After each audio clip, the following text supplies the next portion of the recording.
So here we have my project, Programmable PID Control of a Motor. And there are a couple main components I'd like to point out.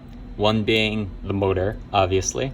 So the motor has, it's a 6-volt DC motor with 2 encoders, Hall effect sensors in quadrature. So that's how I get the position of the motor and the direction of the motor.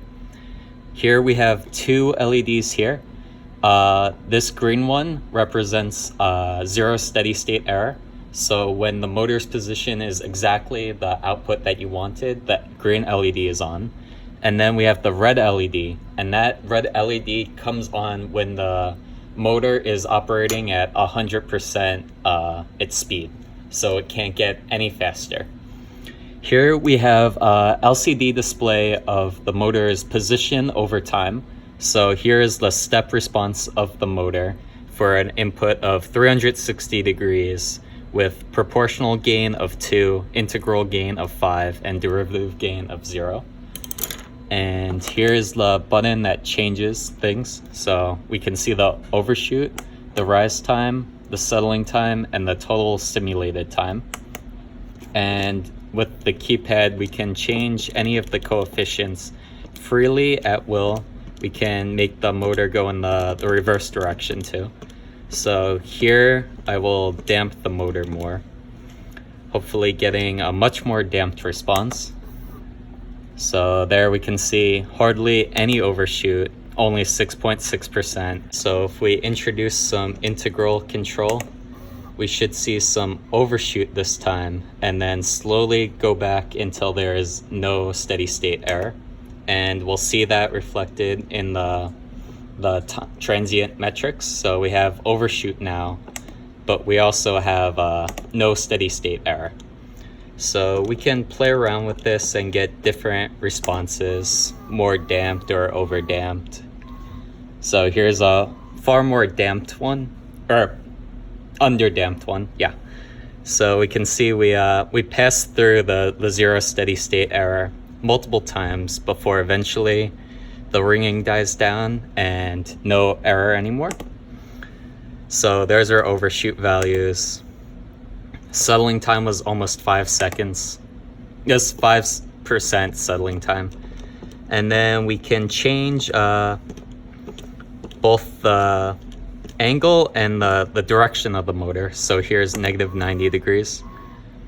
And then this graph automatically scales for the desired input angle.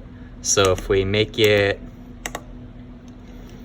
something like 390 degrees, both the X and the Y change. So here it wasn't enough to graph it, but we use the entire range of the graph. So I can show that with a more damped response, like that. And then that red light that came on there showed that the motor was moving at maximum speed.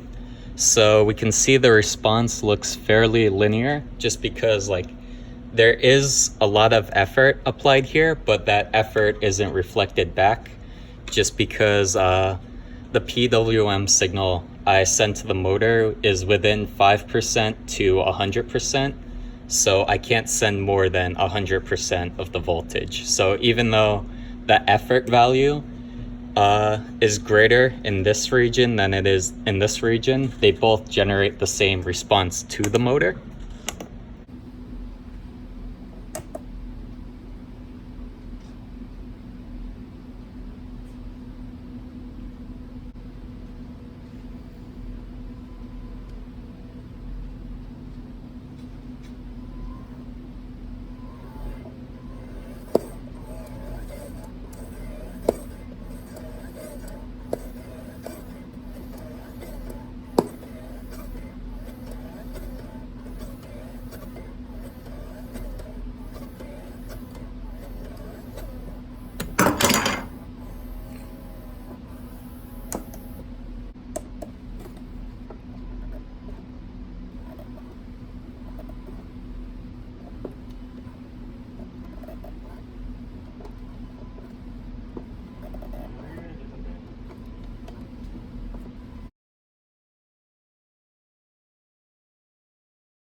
It's not fast enough to... It's too fast for the LCD.